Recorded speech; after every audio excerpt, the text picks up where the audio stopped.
Hello friend, welcome to my channel. তো চলো আজ যাওয়া যাক একটা নতুন রেসিপিতে। কালকে করেছিলাম লোটে মাছের পাকোড়া, আজকে লোটে মাছের কষা করব।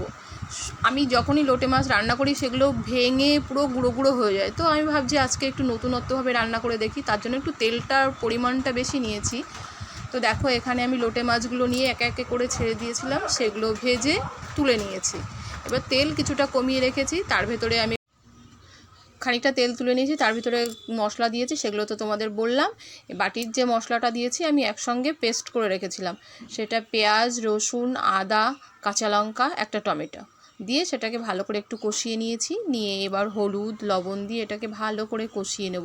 মশলাটা দেখবে কষানোর পরে একটু একটু যখন তেল ছাড়ে সেই সময়টাই তুমি গরম জল দিয়ে দেবে। গরম জল দিলে সব সময় তরকারির টেস্ট খুবই ভালো হয়। আমার রান্নায় আমি সব সময় গরম জল ইউজ করি, তোমাদেরকে বলছি তোমরাও ইউজ করো, ভালো লাগবে।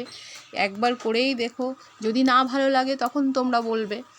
আর এর ভেতরে একটু দিয়ে দিয়েছি ধনে আর জিরের গুঁড়ো। আমি ধনে জিরে একসঙ্গে রৌদ্র দিয়ে গুঁড়ো করে রেখে দিয়েছি। আমি রোজ দিন করি না, ওটা আমার কোটো ভর্তি থাকে, ওর থেকে দিয়ে ব্যবহার করি। দেখো কথা বলতে বলতে মশলাটা কেমন ঘন হয়ে এসেছে। এবার এর ভেতরে মাছগুলো ঢেলে দেবো। মাছগুলো দেখো পুরো আস্ত আস্ত রয়েছে, লোটে মাছ কিন্তু আস্ত থাকে না। আমি একজনকে বলেছি, সে বলছে না লোটে মাছ ভাজলে ভাজা যাবে না, কিন্তু আমি তো আজকে ট্রাই করে দেখলাম, হয়ে গেছে ভাজা। পুরো মশলাটা গামাকামাকা হয়ে আসলে, একটু মানে ঝোল না থাকলে ভাত দিয়ে কী করেই বা খাবে বলো, তার জন্য আমি একটু ঝোল রেখেছি। তোমরা চাইলে এর থেকেও শুকনো করে নিতে পারো। দেখো আমার লোটে মাছ কষা রেডি।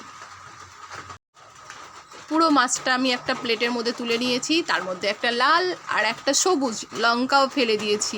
যদি ঝাল কম লাগে তো লঙ্কাটা চাবিয়ে খাবে, আর যদি ঝাল বেশি লাগে তো শসা টমেটো এগুলো স্যালাড করে খাবে। দেখো মাছটা কেমন হচ্ছে সেটা তোমাদের চামচ দিয়ে কেটে দেখাচ্ছে। মাছটা পুরো ভেতরটা সেদ্ধ হয়ে গেছে। তো আজ এই পর্যন্ত থাক, আবার একটা নতুন ভিডিওর সঙ্গে আমি আসছি। Tata, bye bye.